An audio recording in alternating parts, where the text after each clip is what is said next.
Mahigit po na paalala sa ating mga OFW pag kayo ay bumili ng ticket at tingnan niyo po ang inyong ticket kung ilang pieces po ang nakalagay sa inyong ticket. Kasi po karamihan po sa ating mga OFW ay pagdating sa airport ay lumalagpas po ang kanilang bagahe at ito po ay hindi po nila nadadala or ito po ay nababayaran sa airport. Okay, first po na nagagawin natin, una-una pa lang, 5 days before your departure, paki-check po ang inyong ticket. Kagaya ng pag-issue ng amo or kayo mismo ang bibili. Pero, ang suggestion ko po sa inyo, mas better po pag bumili kayo ng ticket, yung mismong agent po. Bakit? Pag nagka-problema po yung ticket or rush to rush po yung concern ninyo, masusolusyonan po yan pag hands-on po yung agent. Now, ano po yung first na gagawin natin? So, doon sa ticket, nakalagay po dyan, 7 kilogram. Automatic na po pag bumili kayo ng ticket. At pag international po, automatic po yan na pag uwi sa Pilipinas, allowed po yan ng maximum 10 kilogram. Pero pag Pilipinas na po yan, na departure papunta sa inyong halimbawa Maynila to Cebu, mga ganyan po, 7 kilogram lang po yan. Okay? Mahal po ang babayaran ninyo per kilogram sa airport pagdating sa international. Okay. So, ang nakalagay po dyan sa inyong ticket, alamin nyo po before your departure, titingnan nyo po kung ilang pieces yung dadalhin ninyo or ilang kilogram po yung dadalhin ninyo.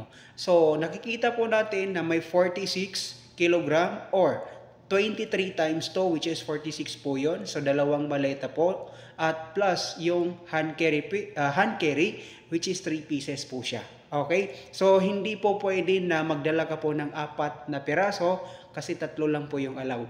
Pwede rin po mga sling bag sa lalaki po, pwede po yan yung maliit lang po, pero dito po yan sa international. Allowed po yan. Na-experience ko po yan which is dito sa international.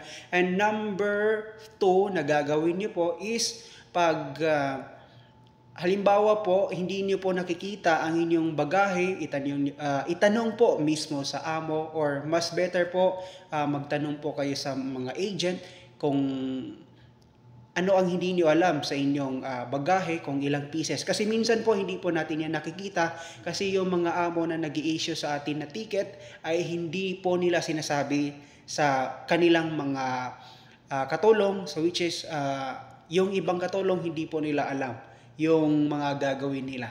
So ang advice ko sana, pwede kayo magtanong at pwede kayo mag-advance sa may alam para masolve yung mga problema ninyo. So, pag nasa airport ka na kasi, pag sumobra yung mga baggage, hindi na po pwede yan pagdugtungin at kayo po ay magbabayad kung ito po ay over baggage na.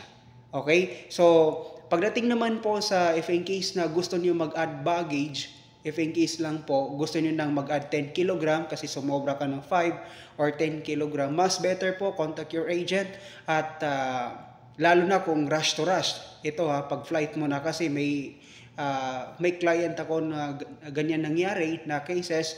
So which is na-solve natin, tawagan natin yung manager sa airport or sino ang manager doon sa airlines na sinakyan mo. Pag halimbawa, Saudi Airlines or Emirates or Cebu Pacific, Philippine Airlines, so doon tayo makipag-coordinate if in case na ako yung agent or saan kayong agent bumili ng ticket, tapos kukontakin mo siya at sabihin mo mag-add ka ng 5 kg or 10 kilograms kasi po sumobra ang inyong ticket.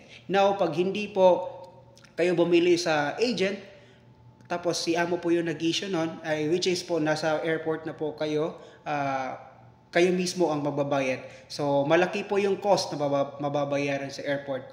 So, suggest ko sa inyo, pag kayo po ay bibili ng ticket, mas better po sa agent kayo bumili at nakadepende po sa inyo as long as nasa desisyon nyo po kung ano yung gagawin nyo. Sa agent ba or saan nyo gusto? So, yun lang naman po. Pag gusto nyo ng tanong, pwede po, available naman po sa amin. Which is yung mga client po namin, free travel na po yan. Wala pong problema dyan.